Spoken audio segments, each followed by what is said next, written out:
യുദ്ധം സമാധാനത്തിന് വഴിമാറിയിരിക്കുകയാണ്. പക്ഷേ ഇത് എത്രത്തോളം നീണ്ടു നിൽക്കും എന്നുള്ള ചോദ്യമാണ് ഇപ്പോൾ പ്രധാനമായും ഉയരുന്നത്. കാരണം ഇപ്പോഴും ആക്രമണങ്ങൾ തുടരുന്നുണ്ട് എന്നുള്ള റിപ്പോർട്ടുകളാണ് ഇവിടെ നിന്ന് പുറത്തു വരുന്നത്. ലെബനോനിലേക്ക് ഹിസ്ബുള്ളയ്ക്ക് നേരെ ഇസ്രായേൽ ഇപ്പോഴും ആക്രമണങ്ങൾ നടത്തിക്കൊണ്ടിരിക്കുന്നുണ്ട്. കരാറിൽ ഹിസ്ബുള്ളയെ കൂടി ലെബനോനെ കൂടി ഉൾപ്പെടുത്തണമെന്ന് കൃത്യമായിട്ട് ഇറാൻ പറയുന്ന സാഹചര്യം ഉണ്ടായിരുന്നു. ഇല്ല എങ്കിൽ പുതിയ ഒരു യുദ്ധം വീണ്ടും തുടങ്ങുന്ന ഒരു ഘട്ടം ഉണ്ടാകും എന്നും ഇറാൻ മുന്നറിയിപ്പ് നൽകിയിരുന്നു. അതുകൂടാതെയാണ് ഇപ്പോൾ പുതിയതായി ഇറാന്റെ സിറി മേഖലയിലേക്ക്, അവിടെയുള്ള ദ്വീപിലേക്ക് ഇപ്പോൾ ആക്രമണം ഉണ്ടായിരിക്കുന്നത്. അവിടെയുള്ള ഓയിൽ റിഫൈനറിയിലേക്ക് ആക്രമണം ഉണ്ടായി എന്നാണ് നമ്മളിപ്പോൾ സംസാരിച്ചു കൊണ്ടിരിക്കുന്ന സമയത്ത് അവിടെ നിന്ന് റിപ്പോർട്ടുകൾ പുറത്തു വരുന്നത്. തിരിച്ച് കുവൈറ്റിലേക്കും UAE-യിലേക്കും ഇറാൻ മിസൈൽ ആക്രമണം നടത്തുന്നു എന്നുള്ള വാർത്തകളും പുറത്തു വരുന്നു. എങ്കിലും ഇപ്പോൾ ആഗോള ഓഹരി വിപണികൾ മുഴുവൻ ഒരു തിരിച്ചുവരവിന്റെ പാതയിലാണ്. 2 ആഴ്ചത്തേക്കുള്ള വെടിനിർത്തൽ പ്രാവർത്തികമായി എന്ന് പ്രസിഡന്റ് ഡൊണാൾഡ് ട്രംപ് തന്നെ പറഞ്ഞിരിക്കുന്നു. എങ്ങനെയാണ് ഇനി ഇത് മുന്നോട്ട് പോവുക, എന്തായിരിക്കും ഇനി സംഭവിക്കാൻ പോവുക, ഈ കാര്യങ്ങളൊക്കെയാണ് ഇന്ന് നമ്മൾ ചർച്ച ചെയ്യുന്നത്. ഈ ചർച്ചയിൽ നമ്മളോടൊപ്പം ഡോക്ടർ അഭിലാഷ് ജി രമേശ്, വിദേശകാര്യ വിദഗ്ധൻ, അദ്ദേഹവുമുണ്ട്. അതുപോലെ തന്നെ ജർമ്മനിയിൽ നിന്നും മാധ്യമപ്രവർത്തകൻ ജോസ് കുമ്പളുവേലിൽ, അദ്ദേഹവും ഇപ്പോൾ നമ്മളോടൊപ്പം ചേരുന്നുണ്ട്. ആദ്യം ശ്രീ ജോസ് കുമ്പളുവേലിൽ, അങ്ങ് ഇന്നലെ പറഞ്ഞു പ്രഷർ ടാക്ടിക്സ്. ഇന്ന് തീർച്ചയായിട്ടും ഈ സമാധാന ഈ ഒരു കരാറിൽ ഒപ്പുവെക്കുന്ന, കരാറിലേക്ക് എത്തിച്ചേരുന്ന ഒരു കാര്യത്തെക്കുറിച്ച് വായിച്ചപ്പോൾ ആദ്യം ഞാൻ വിചാരിച്ചത് അങ്ങ് ഇന്നലെ സൂചിപ്പിച്ച ഈ പ്രഷർ ടാക്ടിക്സിനെ കുറിച്ചായിരുന്നു. എങ്ങനെയാണ് നമുക്ക് ഈ ഒരു കരാറിലേക്ക് എത്തിച്ചേർന്ന ഒരു ഘട്ടം, എന്തുകൊണ്ടായിരിക്കാം ഇറാൻ ഇത് അക്സെപ്റ്റ് ചെയ്യാനുള്ള ഒരു സാഹചര്യം എന്തായിരിക്കാം സംഭവിച്ചിട്ടുണ്ടാവുക? നമസ്കാരം. ഏതാണ്ട് 40 രാപകലുകൾ നീണ്ട ആക്രമണങ്ങൾ, അതുപോലെ തന്നെ പ്രത്യാക്രമണങ്ങളെല്ലാം തന്നെ പരസ്പരം അടിക്ക് തിരിച്ചടിയായിട്ട് നൽകി കഴിഞ്ഞപ്പോൾ രണ്ടു കൂട്ടർക്കും ഒരു മാനസികമായിട്ടുള്ള പിരിമുറുക്കം, അതിലേറെ നഷ്ടങ്ങളുടെ കണക്ക് മാത്രമേ അമേരിക്കയ്ക്കും ഇറാനും പറയാനുണ്ടായിരുന്നുള്ളൂ. പക്ഷെ അതിനിടയിലാണ് അവസാനമായി 2 അൾട്ടിമേറ്റം നൽകി ട്രംപ് ഇതിനകത്ത് ഏറ്റവും വലിയ പ്രഷർ ചെലുത്തിയത്. അപ്പൊ ഈ പ്രഷറിന്റെ ഒരു വശത്തു കൂടി നോക്കിയാൽ ഈ പ്രഷർ ഒരു വലിയ കാര്യമായിട്ടാണ് വന്നത്. കാരണം 14 ദിവസത്തെ താൽക്കാലിക വെടിനിർത്തൽ, അതിനാദ്യമായിട്ട് തന്നെ ഈ വെടിനിർത്തലിനെ ജർമ്മനിയിൽ ഇരുന്നുകൊണ്ട് സ്വാഗതം ചെയ്യുകയാണ്. അപ്പോൾ ഇതിന്റെ രണ്ടാമത്തെ വശം എന്ന് പറയുന്നത്, ഇതിനകത്ത് ഏറ്റവും കൂടുതൽ ഇടപെട്ടത് പാകിസ്ഥാനാണ്. എനിക്ക് തോന്നുന്നു, ഞാൻ റിപ്പോർട്ടുകളൊക്കെ തന്നെ പരതി നോക്കിയപ്പോൾ ഏതാണ്ട് 10 മണിക്കൂർ നീണ്ട ഒരു ചർച്ച, സമാധാന ശ്രമങ്ങൾക്കുള്ള ഒരു ചർച്ച കൊണ്ടുവരാനായിട്ട് പാകിസ്ഥാൻ മുൻകൈ എടുത്തു. അതുകൊണ്ട് തന്നെയാണ് പാകിസ്ഥാൻ പ്രധാനമന്ത്രിക്കും ഒക്കെ ട്രംപ് നന്ദി പറഞ്ഞത്. ഇതിനിടയിൽ സൈലന്റ് ആയിട്ടിരുന്ന ഒരു രാജ്യമുണ്ട്, ചൈന തുടക്കം മുതലേ ഇറാന് ഇങ്ങനെ സപ്പോർട്ട് നൽകിയിരുന്നു. പക്ഷേ ചൈന അതൊന്നും തന്നെ കൂടുതലായിട്ട് പറഞ്ഞു പ്രവർത്തനത്തിലേക്ക് വന്നില്ല. കാരണം ചൈനയുടെ സാഹചര്യങ്ങൾ മറ്റൊന്നാണ്. എങ്കിൽ കൂടി ഇപ്പോൾ ഈ ഒരു 14 ദിവസത്തെ താൽക്കാലികമായിട്ടുള്ള ഒരു വെടിനിർത്തൽ എന്ന് പറഞ്ഞത് ഒരു കാരണവശാലും അത് ശാശ്വത പരിഹാരമായിട്ടോ അല്ലെ ശാശ്വത സമാധാനമോ ഉണ്ടാകുന്നില്ല എന്ന് തന്നെയാണ് ഞാൻ കരുതുന്നത്. കാരണം ഇറാനെ ഊണിലും ഉറക്കത്തിലും ആർക്കും വിശ്വസിക്കാൻ പറ്റുകയില്ലാത്ത ഒരു രാജ്യം. രണ്ടാമത്, ഇപ്പം ട്രംപ് അവന്റെ ആ ഒരു അൾട്ടിമേറ്റത്തിൽ ഇറാൻ പേടിച്ച് വിറച്ചുപോയി. കാരണം ഒരു സംസ്കാരത്തെ മുഴുവൻ, ഒരു രാജ്യത്തെ മുഴുവൻ, ഒരു ജനതതിയെ മുഴുവൻ ഉന്മൂലനം ചെയ്യുമെന്നുള്ള ഒരു അവസാനത്തെ ആ ഒരു വാക്കെന്ന് പറഞ്ഞപ്പോൾ തന്നെ ലോകം കിടുങ്ങിയിരിക്കുകയായിരുന്നു. സത്യത്തിൽ കിടുങ്ങിയിരിക്കുകയായിരുന്നു. അത് എല്ലാ രാജ്യങ്ങളും, അതും ഗൾഫ് രാജ്യങ്ങളും എന്ന് വേണ്ട, ലോകം മുഴുവൻ കിടുങ്ങിയിരിക്കുകയായിരുന്നു. അപ്പോൾ അതിൻ്റെ ഇടയിലാണ് ട്രംപിന് ഒരു നോട്ട് ഡീൽ, അതായത് ഒരു എമർജൻസി ഡീലിലേക്ക് ഇപ്പോൾ വരേണ്ടി വന്നത്. അതിൻ്റെ മറുവശം കൂടെ നോക്കിക്കഴിഞ്ഞാൽ ഈ കരാറിലെ 10 പോയിന്റുകളാണ് പറഞ്ഞിരിക്കുന്നത്. ഈ പോയിന്റ് ഞാനിപ്പോൾ എല്ലാം തന്നെ പറയുന്നില്ല. പക്ഷെ അതിനകത്ത് ഇതിനോട് യോജിക്കാൻ പറ്റുകയില്ലാത്ത കുറെ കാര്യങ്ങൾ ഇസ്രായേലിന്റെ ഭാഗത്തുണ്ട്. അപ്പൊ അതുകൊണ്ട് തന്നെയാണ് ഇപ്പോൾ ഈ സമാധാന ചർച്ച പ്രഖ്യാപിച്ചു, വെടിനിർത്തൽ പ്രഖ്യാപിച്ചു, അതിന്റെ ഇടയിൽ അവിടെ ഇവിടെയും റോബിൻ പറഞ്ഞതുപോലെ മിസൈലുകളും ബോംബുകളും പൊട്ടുന്നത്. അപ്പൊ അതുകൊണ്ട് തന്നെ ഇതിന്റെ വൈരുദ്ധ്യങ്ങൾ നമ്മൾ നോക്കിയാൽ പല കാര്യങ്ങൾക്കും ഇപ്പോൾ ഇറാൻ ആവശ്യപ്പെടുന്ന രീതിയിൽ അമേരിക്കയ്ക്ക് പശ്ചിമേഷ്യയിൽ ഒരു പൂർണ്ണമായിട്ടുള്ള പിന്മാറ്റം പറ്റില്ല. രണ്ടാമത് ഇതിന്റെ അടുത്ത പോയിന്റിലേക്ക് കടന്നു കഴിഞ്ഞാൽ ഈ യുദ്ധത്തിൽ നിന്ന് താൽക്കാലികമായിട്ട് ട്രംപ് തന്നെ തലയൂരാനായിട്ട് നോക്കിയ ഒരു സമയമുണ്ട്. അത് ഒരു 30 ദിവസം കഴിഞ്ഞപ്പോൾ തന്നെ ട്രംപിന് തലവേദനയായിട്ട് മാറിയ ഒരു കാര്യമാണ്. കാരണം അമേരിക്കയുടെ ഏറ്റവും അതിശക്തമായിട്ടുള്ള 2 ഫൈറ്റർ വിമാനങ്ങൾ തകർന്നു വീണു. അതിനിടയിൽ 2 പൈലറ്റുമാർ. ഇതൊക്കെ അമേരിക്കൻ ജനതയോട് കണക്ക് പറയേണ്ട ഒരു കാര്യമായിട്ട് ട്രംപിന്റെ മുന്നിൽ ചോദ്യചിഹ്നമായിട്ട് വന്നു കഴിഞ്ഞപ്പോൾ ഇതെങ്ങനെയെങ്കിലും ഒന്ന് നിർത്തണം എന്നുള്ള ഒരു തോന്നലും അദ്ദേഹത്തിന് ഉണ്ടായി. എങ്കിലും ഞാൻ പിടിച്ച പിടി വിടില്ല എന്നുള്ള ഒരു തോന്നലാണ് പിന്നെ അൾട്ടിമേറ്റത്തിലേക്ക് വന്നത്. അപ്പം ഇതിന്റെ കൂട്ടത്തില് നെതന്യാഹു പറഞ്ഞിരുന്നു, ഞങ്ങൾ ഇതിനകത്ത് ചില കാര്യങ്ങളിൽ ഒന്നിനും യോജിക്കില്ല എന്നുള്ളത്. അപ്പം പറഞ്ഞതുപോലെ ലെബനിലെ ഹിസ്ബുള്ളക്കെതിരെ ഇസ്രായേൽ ആക്രമണം തുടരുകയാണ്. ഈ 10 നിർദ്ദേശങ്ങൾക്ക് വിരുദ്ധമായിട്ടുള്ള ഒരു കാര്യമാണത്. അപ്പൊ ഇതെല്ലാം തന്നെ കൂട്ടി വായിക്കുമ്പോൾ അമേരിക്ക ഒരു എമർജൻസി ഡീൽ വഴിയായിട്ട് 14 ദിവസത്തെ ഒരു വെടിനിർത്തലിന് സാധ്യത ഉണ്ടാക്കി എന്ന് തന്നെ പറയേണ്ടിയിരിക്കും. ഡോക്ടർ അഭിലാഷ് ജി രമേശ്, അദ്ദേഹം പറഞ്ഞ ആ പല നിർദ്ദേശങ്ങൾ 10 ആ ഒരു നിർദ്ദേശങ്ങൾ ഇറാന്റെ ഭാഗത്തു നിന്ന് ഡിമാൻഡുകളുണ്ട്. അപ്പൊ അതിൽ ഏറ്റവും പ്രധാനപ്പെട്ട എനിക്കൊന്ന്, ഇനി ഒരിക്കലും നോ ഫ്യൂച്ചർ അഗ്രഷൻ, ഇനി അഗ്രഷൻ ഉണ്ടാകാൻ, ഒരു ആക്രമണവും ഇറാനിലേക്ക് ഉണ്ടാകാൻ പാടില്ല. അതുപോലെ തന്നെ ഹോർമൂസ് കടലിടുക്കിന്റെ നിയന്ത്രണം അത് ഇറാന് വേണം. അതുപോലെ തന്നെ ഒരു യുറേനിയൻ എൻറിച്ച്മെന്റുമായി ബന്ധപ്പെട്ട് അത് അവർ നടത്താൻ അവരെ അനുവദിക്കണം. അതുപോലെ തന്നെ എല്ലാ സാങ്ഷനും അത് മാറ്റണം, എല്ലാ ഉപരോധവും മാറ്റണം. അതുപോലെ തന്നെ ഈ മേഖലയിൽ നിന്ന് തന്നെ, ഈ മിഡിൽ ഈസ്റ്റ് മേഖലയിൽ നിന്ന് തന്നെ അമേരിക്കയുടെ സൈനിക താവളങ്ങൾ ഇല്ലാതാക്കണം. അതുപോലെ തന്നെ കോമ്പൻസേഷൻ കൊടുക്കണം, ഇറാന് കോമ്പൻസേഷൻ കൊടുക്കണം. അതുപോലെ തന്നെ എല്ലാ വശത്തും ഹിസ്ബുള്ള അടക്കമുള്ള എല്ലാ മേഖലകളിലും യുദ്ധം അവസാനിപ്പിക്കണം. ഈ ഡിമാൻഡുകൾ വെച്ചുകൊണ്ട് ഈ വെടിനിർത്തൽ എത്രത്തോളം മുന്നോട്ട് പോകും എന്നാണ് അങ്ങേക്ക് തോന്നുന്നത്? നമസ്കാരം. എനിക്ക് ഇവിടെ പറയാനുള്ള ഏറ്റവും പ്രധാനപ്പെട്ട കാര്യം, പ്രസിഡന്റ് ട്രംപിന്റെ ആ ഒരു സ്റ്റേറ്റ്മെന്റ് നമ്മൾ വായിക്കേണ്ടത് രീതിയിലാണ്. ഇത് താഴെ നിന്ന് മുകളിലേക്ക് വായിക്കണം. Because postponement is subject to the Islamic Republic of the Strait of Hormuz എന്നാണ് പറയുന്നത്. അപ്പോ ഈ പറയുന്ന നിലവിലെ വെടിനിർത്തൽ സ്ട്രെയിറ്റ് ഓഫ് ഹോർമൂസ് അല്ലെങ്കിൽ ഹോർമൂസ് കടലിടുക്ക് ഏറ്റവും സേഫായിട്ടും ഏറ്റവും പരിപൂർണമായിട്ടും ഏറ്റവും ഉടനെ തന്നെ തുറക്കുക എന്നതിൽ മാത്രം അടിസ്ഥാനപ്പെടുത്തിയാണ് നിൽക്കുന്നതെന്നാണ് നമ്മൾ ആദ്യം മനസ്സിലാക്കേണ്ടത്. അതിനുശേഷമാണ് ബാക്കി എല്ലാം വരുന്നത്. അതുപോലെ ഈ 10 പ്രോഗ്രാമുകൾ നോക്കുകയാണെങ്കിൽ ഇതിനെ നമുക്ക് ഇംഗ്ലീഷ് ഭാഷയിൽ പറയുന്നത് ലുഡിക്രസ് എന്ന് പറയേണ്ടി വരും. തികച്ചും അബദ്ധജടിലമായിട്ടുള്ള ഒരു തരം സങ്കല്പം മാത്രമാണ്. ഇറാന് കോമ്പൻസേഷൻ കൊടുക്കുക, അതുപോലെ തന്നെ ഇവരെ ഹെസ്ബുള്ള ഇറാനെ ആക്രമിക്കുന്നത് തടയുക, അല്ലെങ്കിൽ അതിൽ ഇടപെടാതിരിക്കുക, അതുപോലെ ഹോർമുസ് കടലിടുക്കിന്റെ പരിപൂർണ്ണ നിയന്ത്രണം ഇറാന് കൊടുക്കുക. കാരണം എപ്പോൾ ഈ പറയുന്ന 60% ശുദ്ധീകരിച്ച് കഴിഞ്ഞ യുറേനിയം ബാക്കിയും ശുദ്ധീകരിച്ചുകൊണ്ട് ഇറാന് ഒരു ആണവ ശക്തിയായിട്ട് മാറി GCC രാഷ്ട്രങ്ങളെ മുഴുവൻ അപകടപ്പെടുത്തുന്ന രീതിയിലേക്ക് വരാനുള്ള ഒരു അവസരം തുറന്നു കൊടുക്കുക തുടങ്ങിയ കാര്യങ്ങളൊക്കെ ശരിക്കും പറയുകയാണെന്നുണ്ടെങ്കിൽ അത് ഇതിന്റെയൊക്കെ പുറകിൽ ഇപ്പൊ നമ്മൾ നേരത്തെ പറഞ്ഞ പോലെ എനിക്ക് ജോസാ പറഞ്ഞതിനോട് ചെറിയ അഭിപ്രായ വ്യത്യാസമുണ്ട്. കാരണം പാകിസ്ഥാൻ എന്ന് പറയുന്നത് ഒരു നെഗോഷിയേറ്റർ അല്ല. പാകിസ്ഥാൻ ഒരു വെള്ളം കോരി മാത്രമാണ് ഇതിനകത്ത്, അല്ലാതെ പാകിസ്ഥാന് വലിയ റോളില്ല. കാരണം ചൈനയ്ക്കും അമേരിക്കയ്ക്കും ഇറാനും ഒക്കെ ഇടയിൽ നിൽക്കുന്ന ഒരു സന്ദേശവാഹകനല്ല, ഒരു കൊറിയർ മാത്രമാണ് പാകിസ്ഥാൻ. അപ്പോ ഈ ഒരു സാഹചര്യത്തിൽ നോക്കേണ്ടതെന്ന് വെച്ച് കഴിഞ്ഞാൽ ഈ 10 പ്രസ്താവനകൾക്ക് എല്ലാം പുറകെ നിൽക്കുന്ന ഒരൊറ്റ കാര്യമേ ഉള്ളൂ. അത് എത്രയും പെട്ടെന്ന് ഇറാൻ ഹോർമുസ് കടലിടുക്ക് സേഫ് ആൻഡ് കംപ്ലീറ്റ് ആയിട്ട് തുറന്നില്ല എന്നുണ്ടെങ്കിൽ ഈ പറയുന്ന സീസ് ഫയറിനെ, അല്ലെങ്കിൽ ഈ പറയുന്ന എന്താ പറയാ 2 ആഴ്ചത്തെ ഈ ഗ്യാപ്പ് ഒരു നിമിഷം കൊണ്ട് അവസാനിപ്പിക്കാനും സാധിക്കുമെന്നുള്ളതാണ് ഇതിനകത്ത് കാണുന്ന ഒരു കാര്യം.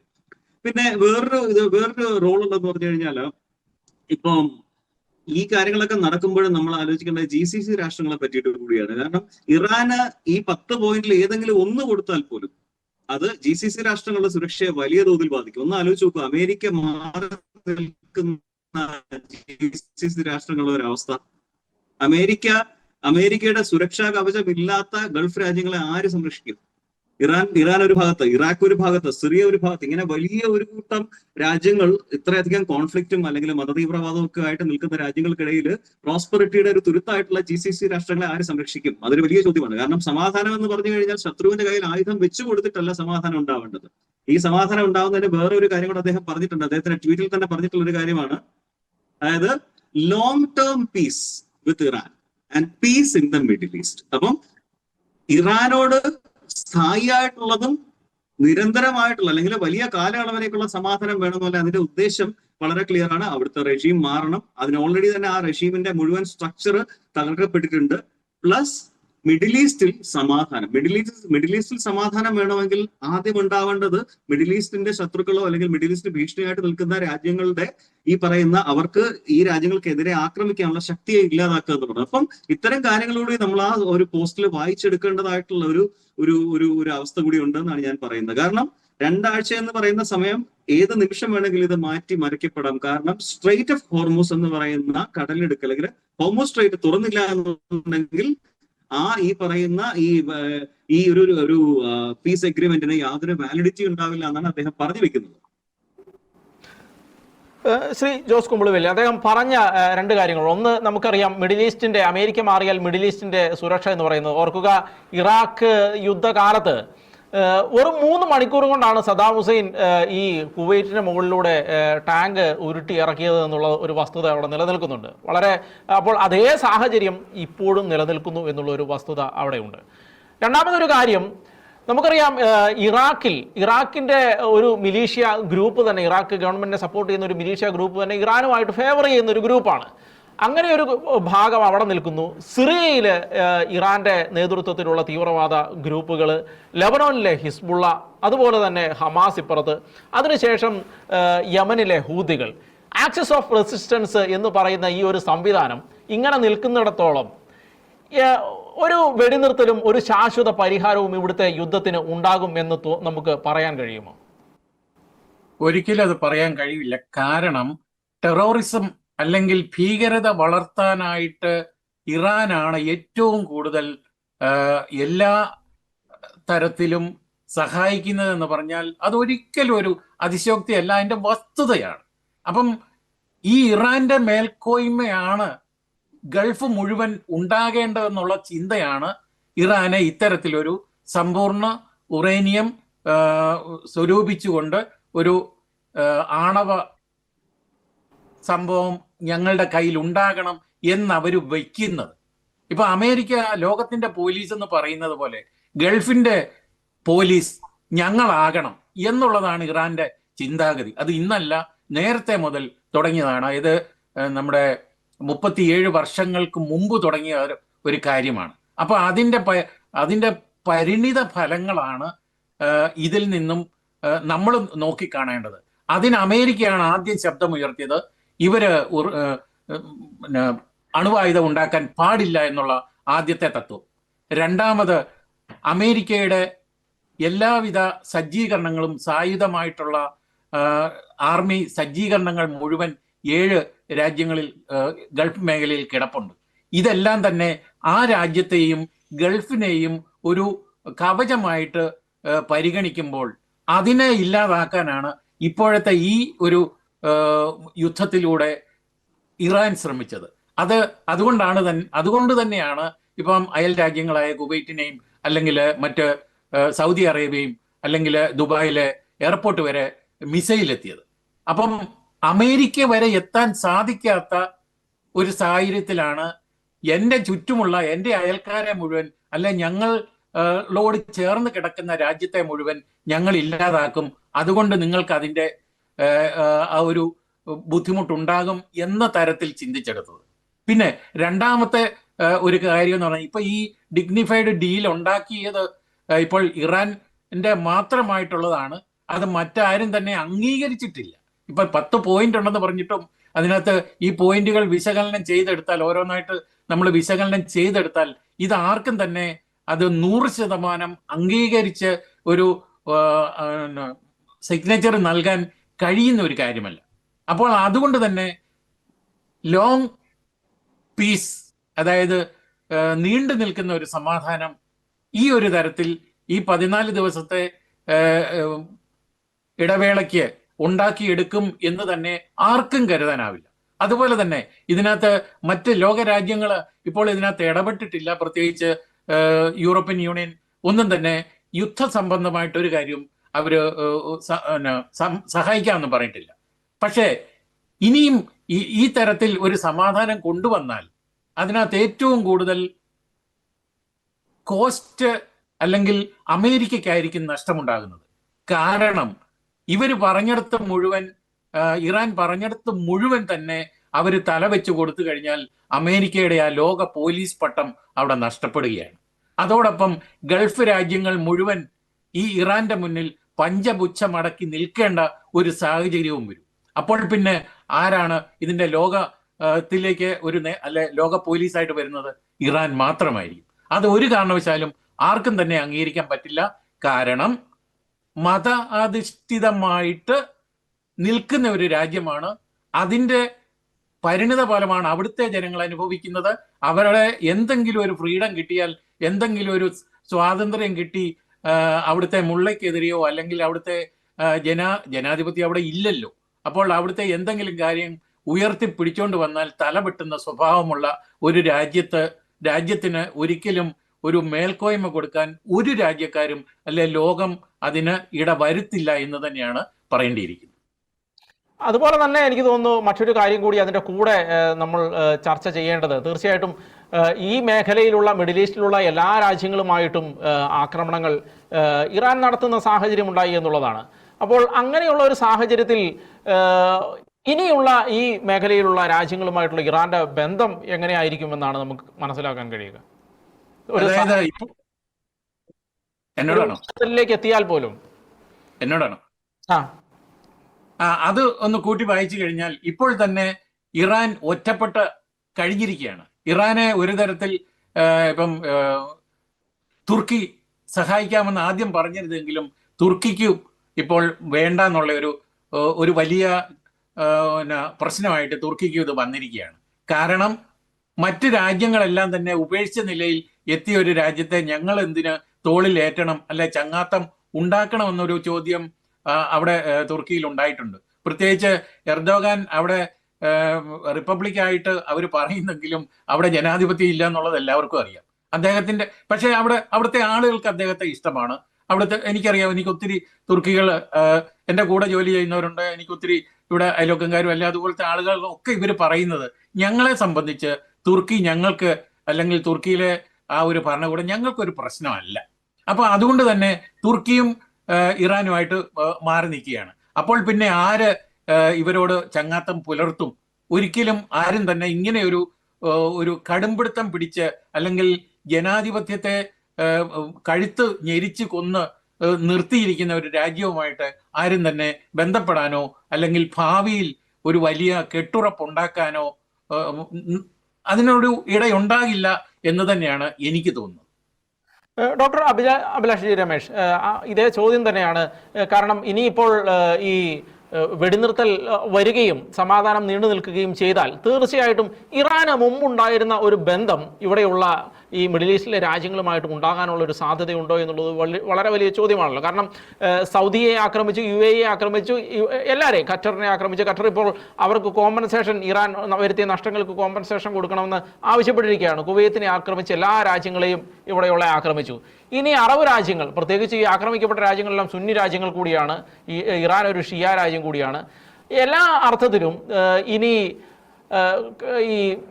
ഈ മിഡിൽ ഈസ്റ്റിലെ രാജ്യങ്ങൾക്ക് എത്രത്തോളം ഇറാനുമായിട്ട് ചേർന്ന് പോകാൻ കഴിയും എന്നുള്ളതാണ്. കാരണം ചൈന പോലും ഇപ്പോൾ എനിക്ക് തോന്നുന്നു ഏറ്റവും അവസാനം ഈ ചർച്ചകൾ നടക്കുമ്പോൾ ചൈന പോലും ഇറാനോട് പറഞ്ഞു ഇനി കൂടുതൽ മസിൽ പിടിക്കേണ്ട, ഇത് അംഗീകരിക്കുക എന്നുള്ള രീതിയിൽ പറഞ്ഞതായിട്ടുള്ള റിപ്പോർട്ടുകളും പുറത്തു വന്നു. അപ്പോൾ എങ്ങനെയായിരിക്കും മിഡിൽ ഈസ്റ്റിലുള്ള ഇറാന്റെ ഒരു പ്ലേസ്മെന്റ്, ഒരു ജിയോ പൊളിറ്റിക്കൽ ഇമ്പോർട്ടൻസ്, അതെങ്ങനെയായിരിക്കും ഇനി മുന്നോട്ട് പോകുക എന്നാണ് നമുക്ക് മനസ്സിലാക്കാൻ കഴിയുക?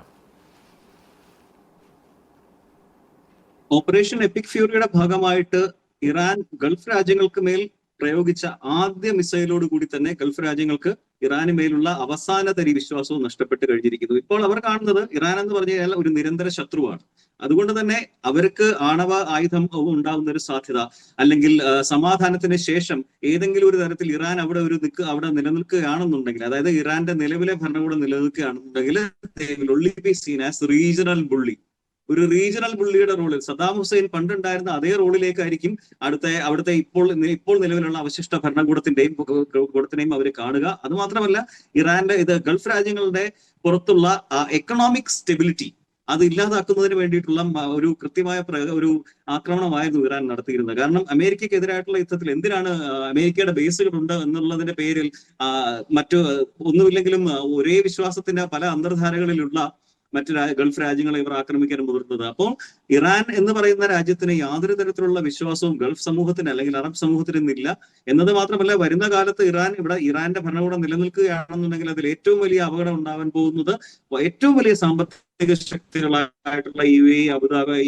UAE അല്ലെങ്കിൽ സൗദി അറേബ്യ തുടങ്ങിയ രാജ്യങ്ങൾക്കൊക്കെ ആയിരിക്കുമെന്ന് കൂടി നമുക്കിവിടെ പറഞ്ഞു വെക്കേണ്ടതുണ്ട്. ഒപ്പം തന്നെ വേറൊരു കാര്യം, നമ്മൾ ഈ സമാധാന ചർച്ചകളുമായിട്ട് ബന്ധപ്പെട്ട് പറയേണ്ട ഒരു കാര്യം എന്ന് വെച്ച് കഴിഞ്ഞാൽ അഭിവന്ദ്യ പോപ്പിന്റെ ഒരു ഇടപെടലാണ്. കാരണം ഈ ഒരു വിഷയത്തിനകത്ത് ട്രംപിനുൾപ്പെടെയുള്ള അമേരിക്കൻ ഭരണകൂടത്തിന് ഒരു മനംമാറ്റത്തിനോ അല്ലെങ്കിൽ കൂടുതൽ സമയം അനുവദിക്കാനോ ഒക്കെ ഉള്ള കാര്യങ്ങളിലേക്ക് എത്തിയത് വത്തിക്കാൻ എന്നുള്ള ഇടപെടൽ കൂടിയാണ്. കാരണം പാകിസ്ഥാനെ പറ്റി നമ്മൾ പറയുമ്പോൾ മറന്നു പോകുന്ന ഒരു കാര്യമാണ് വത്തിക്കാന്റെ ഇടപെടൽ. കാരണം അഭിവന്ദ്യനായിട്ടുള്ള പോപ്പിന്റെ ആ സ്റ്റേറ്റ്മെന്റുകളായാലും അല്ലെങ്കിൽ ഈ പറയുന്ന പോലെ ലോക സാമ്പത്തിക ക്രമം തകരുന്നു, അതുപോലെ തന്നെ കുട്ടികള്, വയസ്സായവര് അല്ലെങ്കിൽ രോഗികൾ, ഇവരുടെയൊക്കെ കാര്യങ്ങൾ നോക്കേണ്ടതുണ്ട് എന്ന രീതിയിൽ ശക്തമായിട്ടുള്ള ഒരു സന്ദേശം തന്നെയാണ് ഇന്നലെയൊക്കെ തന്നെ വത്തിക്കാനിൽ നിന്ന് വന്നിട്ടുള്ളത്. അപ്പം ഇതെല്ലാം ചേർന്നിട്ടാണ് അവിടെ ഒരു സമാധാനത്തിന്റെ ഒരു അന്തരീക്ഷം അല്ലെങ്കിൽ താൽക്കാലികമായിട്ട് തൽസ്ഥിതി ഒന്ന് മാറ്റാൻ അമേരിക്കൻ ഭരണകൂടം തീരുമാനിച്ചെന്ന് കൂടി കരുതേണ്ടി വരും. അപ്പം നമ്മൾ നേരത്തെ coming back to what we said, ഇപ്പം ഗൾഫ് രാജ്യങ്ങൾ അറിയപ്പെടുന്നതെന്ന് വെച്ച് കഴിഞ്ഞാൽ സാമ്പത്തിക സുസ്ഥിരതയുടെ നിരന്തരമായ മോഡൽ, അതായത് അസ്ഥിരമായിട്ടുള്ള അറബ് മേഖലയിലെ ഐലൻഡ്സ് ഓഫ് പ്രോസ്പെറിറ്റി അല്ലെങ്കിൽ ലോങ് ടേം പ്രോസ്പെറിറ്റി എന്നറിയപ്പെട്ടിരുന്ന രാജ്യങ്ങൾക്ക് നേരെ ആക്രമണം നടത്തിക്കൊണ്ട് ഇറാൻ ഉദ്ദേശിച്ചത് ആ പ്രതിച്ഛായ തകർക്കുക എന്നുള്ളത് കൂടിയാണ്. സോ അതുകൊണ്ട് തന്നെ ഇറാനെ വിശ്വസിക്കാനാവില്ല എന്നുള്ളത് ഗൾഫ് രാജ്യങ്ങൾക്ക് നൽകുന്ന യാഥാർത്ഥ്യമാണ്. അതുപോലെ തന്നെ ഇസ്രായേൽ അമേരിക്കൻ കാൽക്കുലസ് ഗൾഫ് രാജ്യങ്ങളുടെ മേലിൽ നിന്ന് മാറുകയാണെന്നുണ്ടെങ്കിൽ അവിടെ ഉണ്ടാകാൻ പോകുന്ന ദുരന്തങ്ങളോ പ്രവചനാതീതമായിരിക്കുക തന്നെ ചെയ്യും. ഏറ്റവും അവസാനമായി ശ്രീ ജോസ് കുമ്പളവേലിൽ എനിക്ക് തോന്നുന്നു നമ്മളിപ്പോൾ അമേരിക്കയും ഇറാനും തമ്മിലുള്ള കാര്യങ്ങളെക്കുറിച്ച് സംസാരിച്ചു, ചർച്ചകളും കാര്യങ്ങളെക്കുറിച്ച് സംസാരിച്ചു. ഇതിനുള്ളിൽ ഇസ്രായേലിൻ്റെ ഒരു ഭാഗം കൂടി തീർച്ചയായിട്ടും നമ്മൾ പറയണമല്ലോ. കാരണം ഇസ്രായേലിൻ്റെ ഓപ്പോസിഷൻ ലീഡർ യായിർ ലാപ്പിഡ്, അദ്ദേഹം വളരെ ഗുരുതരമായിട്ടുള്ള ഒരു ആരോപണമാണ് അദ്ദേഹം ഉന്നയിച്ചത്. There has never been such a political disaster in our entire history എന്നാണ് അദ്ദേഹം ഇതിനെക്കുറിച്ച് പറഞ്ഞത്.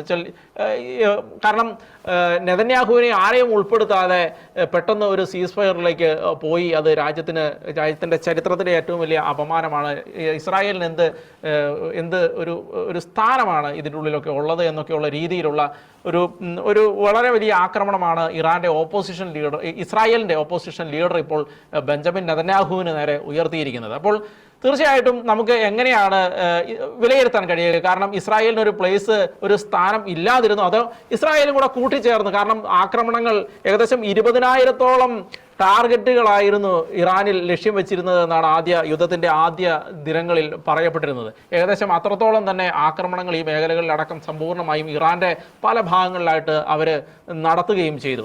ഏകദേശം അത്രത്തോളം സോർട്ടീസ് ഈ മേഖലകളിലേക്ക് വന്നു എന്നാണ് കഴിഞ്ഞ ദിവസത്തെ കണക്കുകൾ വ്യക്തമാക്കുന്നത്. അപ്പോൾ അങ്ങനെയാണെങ്കിൽ ഇസ്രായേൽ എത്രത്തോളം ഇതിൻ്റെ ഉള്ളിൽ ഒരു വിജയം കൈവരിച്ചു എന്നാണ് പറയാൻ കഴിയുക? കാരണം അദ്ദേഹം വിമർശിക്കുമ്പോൾ അദ്ദേഹം പറയുന്നുണ്ട്, നെതന്യാഹു മുന്നോട്ട് വെച്ച ഡിമാൻഡുകളെല്ലാം, നെതന്യാഹു മുന്നോട്ട് വെച്ച ലക്ഷ്യങ്ങളെല്ലാം പ്രാപ്തമായോ എന്നുള്ള ഒരു ചോദ്യമാണ് അദ്ദേഹം ചോദിക്കുകയും ചെയ്യുന്നത്. പക്ഷേ എത്രത്തോളം വിജയം ഇസ്രായേലിന് ഇതിൽ ഉണ്ട് എന്ന് നമുക്ക് മനസ്സിലാക്കാൻ കഴിയും? ഇറാൻ മുന്നോട്ട് വെച്ച ഈ ഒരു പദ്ധതി ചർച്ചകൾക്ക് ട്രംപിന്റെ ഒരു പ്രസ്താവന നോക്കിക്കഴിഞ്ഞാൽ അത് വർക്കബിൾ ബേസിസ് എന്നാണ് പറഞ്ഞിരിക്കുന്നത്. അതിനകത്ത് അത് ട്രംപിന്റെ ഒരു സൈഡ് മാത്രമാണ്. നെതന്യാഹു അതിനകത്ത് ആ ഒരു വാക്കിലേ വരുന്നില്ല.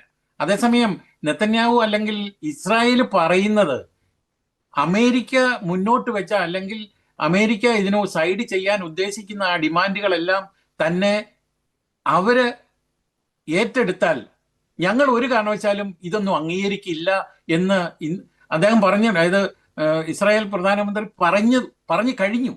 കാരണം ഞങ്ങൾ ഞങ്ങളുടെ നിലനിൽപ്പിനെയാണ് ഇതെല്ലാം തന്നെ ബാധിക്കുന്നത്.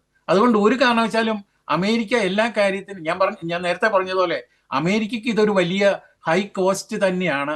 ഈ ഒരു ചിലപ്പോൾ മുട്ടുമടക്കേണ്ട ഒരു അവസ്ഥയായിരിക്കും ഇതിലൂടെ ചിലപ്പോൾ ഉണ്ടാകുന്നത്. പക്ഷേ ഇസ്രായേൽ ഒരു കാരണവശാലും അതിനും നിന്നു കൊടുക്കില്ല. കാരണം അവരുടെ നിലനിൽപ്പിന്റെ പ്രശ്നമാണ്. അത് മാത്രമല്ല, ഇപ്പം ഉറേനിയം 50-60% ഒരു രാജ്യത്തിന്റെ കയ്യിലുള്ളപ്പോൾ അവർക്കത് ഏത് കാലത്താണെങ്കിലും അത് വികസിപ്പിച്ച് ഒരു അണുവായുധം ഉണ്ടാക്കാനുള്ള എല്ലാ സാഹചര്യങ്ങളും അവർക്കുണ്ട്. കാരണം ഇതെല്ലാം തന്നെ അണ്ടർഗ്രൗണ്ടിൽ അല്ലെങ്കിൽ ബങ്കറിനകത്ത് അല്ലെ ഭൂമിക്കടിയിൽ ഇത് വെച്ചിരിക്കുമ്പോൾ ഇതിന്റെ എല്ലാവിധ തെളിവുകളും അമേരിക്കയ്ക്ക് കിട്ടുമെന്ന് പറഞ്ഞാൽ പോലും അതിന്റെ പല ഭാഗങ്ങളും ഇപ്പോൾ കാണാത്ത തരത്തിലുണ്ട്. അപ്പൊ അങ്ങനെ ഒരു രാജ്യത്തെ എങ്ങനെയാണ് വിശ്വസിക്കുക? അത് തന്നെയല്ല, ഇപ്പോൾ നിങ്ങളെ ഞങ്ങൾ ഭൂമിക്ക് മുകളിൽ നിന്ന് തുടച്ചു മാറ്റുമെന്ന് ഒരു എനിക്ക് തോന്നുന്ന മുള്ള കയറിയ അന്ന് തന്നെ പറഞ്ഞ ഒരു കാര്യമാണ്. അപ്പോൾ അത്രയും കാലം കഴിഞ്ഞിട്ടും ആ ഒരു പ്രഖ്യാപനത്തിന്റെ വെളിച്ചത്തിൽ ഇസ്രായേലിനെ തകർക്കാൻ കാത്തിരിക്കുന്ന ഒരു രാജ്യത്തിന്റെ ഉടമ്പടിക്ക് ഇസ്രായേലിന് ഒരിക്കലും ഒന്ന് സൈഡ് ചെയ്യാൻ പറ്റില്ല. കാരണം അവരുടെ നിലനിൽപ്പിന്റെ പ്രശ്നമാണ്. ഇതിനകത്ത് ചർച്ചയിലൊക്കെ പങ്കെടുക്കുന്നത് അല്ലെ ജാറേദ് കുഷ്ണർ അല്ലെങ്കിൽ സ്റ്റീവ് വിറ്റ്കോഫ് ഒക്കെയാണ്. അതിനകത്ത് ഇസ്രായേലിന്റെ ആരും തന്നെ വരുന്നില്ല. ഇനി വരികയാണെങ്കിൽ ഞങ്ങൾ ഉൾപ്പെടുത്തുന്ന അല്ലെ ഞങ്ങൾ മുന്നോട്ട് വെക്കുന്ന ആ ഒരു പോയിന്റ് കൂടി ഇതിനകത്ത് ഈ ക്രമത്തിൽ ഉണ്ടാക്കിയെടുക്കണം എന്ന് പറഞ്ഞാൽ അത് അമേരിക്ക എത്രമാത്രം അതിന് ചെവി കൊടുക്കുമെന്നുള്ള കാര്യം ട്രംപിന്റെ കാര്യമായതുകൊണ്ട് ട്രംപ് ഇപ്പോൾ പറയുന്നതിന് അതേ തരത്തിൽ ചിലപ്പോൾ ഒരു മിനിറ്റ് കഴിയുമ്പോൾ അതിന് അത്രയും ശക്തി അല്ലെങ്കിൽ അത്രയും ഒരു ഒരു ഒരു സഹിഷ്ണുത ഇസ്രായേലിന് കൊടുത്തെന്ന് വരില്ല.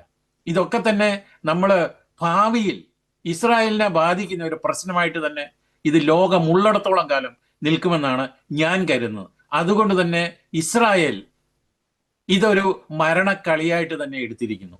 അതിന്റെ ബാക്കി പത്രം ഇസ്രായേൽ തന്നെയാണെങ്കിൽ പോലും അവര് ഇറാന്റെ മേൽ ഏതെങ്കിലും കാലത്ത്, ഇപ്പൊ അമേരിക്ക ഇതിന് മൊത്തം സൈഡ് ചെയ്താൽ പോലും ഏതെങ്കിലും കാലത്ത് ഇറാന്റെ മേൽ സമ്പൂർണ്ണ ആധിപത്യം ഉണ്ടാക്കുമെന്നുള്ള ഒരു കാഴ്ചപ്പാടിലാണ് എൻ്റെ ചിന്ത പോകുന്നത്. ഡോക്ടർ അഭിലാഷി രമേശ്, അവസാനമായി നമ്മൾ ഇപ്പോൾ ഈ പറഞ്ഞ കാര്യങ്ങളെക്കുറിച്ച് തന്നെ ഇസ്രായേലിന്റെ ഒരു നിലപാട് എന്തായിരിക്കും എന്നുള്ള കാര്യത്തെക്കുറിച്ച് തന്നെ നമ്മൾ പറയുകയാണെങ്കിൽ, കാരണം ജെറാർഡ് കുഷ്ണറും സ്റ്റീവ് വിറ്റ്കോഫും ജ്യൂസ് ആയിരുന്നു. അപ്പോൾ അതുകൊണ്ട് തന്നെ ഇറാൻ അവരെ മാറ്റി JD വാൻസുമായിട്ട് ചർച്ച നടത്തുള്ളൂ എന്ന് പറയുന്ന ഒരു സാഹചര്യം കൂടി ഉണ്ടായിരുന്നു. അപ്പോൾ ഇസ്രായേൽ ഏത് നിലപാടിലേക്ക് നീങ്ങും ഇനിയുള്ള ഈ കരാറുമായി ബന്ധപ്പെട്ടും അതിന് ശേഷവും ഇനി ഏത് രീതിയിലേക്ക് മാറും ഇസ്രായേൽ? കാരണം ഇസ്രായേൽ ഈ ആക്രമണങ്ങൾ നിർത്താനുള്ള സാധ്യത നിലനിൽക്കുന്നുണ്ട് എന്ന് തോന്നുന്നുണ്ടോ? എനിക്ക് അവിടെ കൂട്ടിച്ചേർക്കാനുള്ളത് ഇസ്രായേൽ പ്രധാനമന്ത്രി ബെന്യാമിൻ നെതന്യാഹുവിന്റെ ഓഫീസിന്റെ സ്റ്റേറ്റ്മെന്റിൽ വളരെ വ്യക്തമായിട്ട് പറയുന്നുണ്ട്, Israel supports US effort to ensure that Iran no longer poses a nuclear missile and terror threat to America, Israel, Iran's Arab neighbors and the world. അതാണ് ഇസ്രായേലിന്റെ നിലപാടെന്ന് പറഞ്ഞു കഴിഞ്ഞാൽ ഈ ഇറാന് ഒരു കാലത്തും ന്യൂക്ലിയർ മിസൈൽ അല്ലെങ്കിൽ ഒരു ആണവ ഭീഷണിയായിട്ട് അമേരിക്കയ്ക്കോ ഇസ്രായേലിനോ ഇറാന്റെ അറബ് നെയ്ബേഴ്സിനോ അതായത് ഗൾഫ് രാജ്യങ്ങൾക്കോ ലോകത്തിനോ തന്നെ ഒരു ഭീഷണിയായിട്ട് ഇറാന്റെ കയ്യിൽ ന്യൂക്ലിയർ ടെക്നോളജിയോ ന്യൂക്ലിയർ കേപ്പബിലിറ്റിയോ ഉണ്ടാവരുത് എന്നുള്ളതാണ് അവർ വളരെ ക്ലിയർ ആയിട്ട് പറഞ്ഞത്. സോ അപ്പം ഈ വരുന്ന ചർച്ചകളെല്ലാം തന്നെ ഇറാന്റെ നിലപാട് എന്താണെന്നുള്ളത് വളരെ ക്ലിയർ ആയി കഴിഞ്ഞു. അതായത് zero nuclear effort or zero nuclear capability for Iran എന്നുള്ളത് തന്നെയായിരിക്കും ഇസ്രായേലിന്റെ നിലപാട്. അതിൽ ഇസ്രായേൽ കൂട്ടിച്ചേർത്തിരിക്കുന്ന ആരൊക്കെയാണ്? അറബ് നെയ്ബേഴ്സിനെയും ഇറാന്റെ അറബ് അയൽക്കാരെയും കൂടെ ചേർത്തണം. അപ്പോൾ ഇസ്രായേൽ പറയുന്നത് ഇസ്രായേലിന്റെ മാത്രം കാര്യമല്ല, ഒപ്പം മറ്റ് അറബ് രാജ്യങ്ങൾ അല്ലെങ്കിൽ അറബ് നെയ്ബേഴ്സിന്റെ കൂടി നിലപാടാണ് അവിടെ പറഞ്ഞു വെച്ചിട്ടുള്ളത്. അതായത് ഈ ഒരു nuclear Iran is not just a threat to Israel but also for the entire region and entire world എന്ന് തന്നെ അർത്ഥശങ്കയ്ക്കിടയില്ലാതെ വളരെ ക്ലിയർ ആയിട്ട് പറഞ്ഞിട്ടുണ്ട്. അതുപോലെ തന്നെ ഈ പറഞ്ഞ 2 week സീസ് ഫയർ എന്ന് പറയുമ്പോൾ ലെബനൻ ഇൻക്ലൂഡ് ചെയ്യണ്ട എന്നും പറഞ്ഞിട്ടുണ്ട്. അപ്പൊ ഇസ്രായേലിന്റെ നിലപാട് വളരെ ക്ലിയർ ആണ് ഈ കാര്യത്തിൽ. അതായത് ആണവ ഇറാൻ ഉണ്ടാവാൻ പാടില്ല എന്നുള്ളത് വളരെ ക്ലിയർ ആയിട്ട് പറഞ്ഞിട്ടുണ്ട്. അപ്പം പാകിസ്ഥാന്റെ ആഗ്രഹങ്ങൾ പോലെയോ അല്ലെങ്കിൽ ചൈനയുടെ ആഗ്രഹങ്ങൾ പോലെയോ ഒന്നും തന്നെ ഇറാൻ ഒരു ന്യൂക്ലിയർ ശക്തി ആയിരിക്കുന്നിടത്തോളം കാലം Israel will be there to resist it and prevent such a fallout at all cost എന്നുള്ളത് നമുക്ക് ചരിത്രപരമായിട്ട് തന്നെ അറിയാവുന്നതാണ് അല്ലെ, പല കാര്യങ്ങളിലും. വളരെ നന്ദി. തീർച്ചയായിട്ടും മിഡിൽ ഈസ്റ്റിൽ സമാധാനം ഉണ്ടാകട്ടെ എന്ന് തന്നെ നമ്മൾ ആഗ്രഹിക്കുമ്പോൾ അവിടെ സമാധാനം ഉണ്ടാകുമോ? ഈ 14 ദിവസത്തെ വെടിനിർത്തൽ എവിടെ വരെ എത്തിച്ചേരും? ഇതൊരു അവസാനമാകുമോ? ഇറാൻ പറയുന്ന പോലെ ഇനി no more aggression forever എന്ന് പറയുന്നത് പോലെ ഇനി ഒരിക്കലും അഗ്രഷൻ ഇല്ലാത്ത ആക്രമണം ഇറാനിലേക്ക് നടത്താത്ത ഒരു രീതിയിലേക്ക് മാറാനുള്ള സാധ്യതകൾ ഉണ്ടോ എന്ന് ചോദിച്ചാൽ പല കണക്കുകളും നമ്മൾ കൂട്ടി നോക്കുമ്പോൾ അതിനുള്ള സാധ്യതകൾ ഇല്ല എന്നാണ് നമുക്ക് മനസ്സിലാക്കാൻ കഴിയുന്നത്. കാരണം ഇസ്രായേൽ ഒരിക്കലും ഇറാനെ ഒരു ശക്തിയുള്ള രാജ്യമായി, ഇസ്രായേലിനെ എതിർക്കാൻ കഴിയുന്ന ഒരു രാജ്യമായി, മിസൈലുകൾ തുടർച്ചയായി ഇസ്രായേലിലേക്ക് അയക്കാൻ കഴിയുന്ന ഒരു രാജ്യമായി, ന്യൂക്ലിയർ ബോംബ് ഇസ്രായേലിൽ കൊണ്ടുപോയി ഇടാൻ കഴിയുന്ന ഒരു രാജ്യമായിട്ട് ഒരിക്കലും ഇസ്രായേൽ ഇറാനെ ഈ മേഖലയിൽ വളരാൻ അനുവദിക്കില്ല എന്നുള്ളത് തന്നെയാണ് ഏറ്റവും പ്രധാനപ്പെട്ട കാര്യം. അതുകൊണ്ട് തന്നെ വെടിനിർത്തൽ എത്രത്തോളം പ്രാവർത്തികമാകും, എവിടെ വരെ എത്തിച്ചേരും, ഇനി മറ്റൊരു വലിയ യുദ്ധത്തിൻ്റെ ഒരു തുടക്കത്തിലുള്ള മുൻപുള്ള ഒരു ശാന്തത മാത്രമാണോ ഇത് എന്നുള്ളത് നമ്മൾ കണ്ടറിയേണ്ടതാണ്. ചർച്ചയിൽ പങ്കെടുത്ത ശ്രീ ജോസ് കുമ്പളവേലിൽ, അതുപോലെ തന്നെ ഡോക്ടർ അഭിലാഷ് ജി രമേശ്, രണ്ടുപേർക്കും നന്ദി അറിയിക്കുന്നു. ചർച്ച അവസാനിക്കുകയാണ്. പ്രേക്ഷകർക്ക് നന്ദി.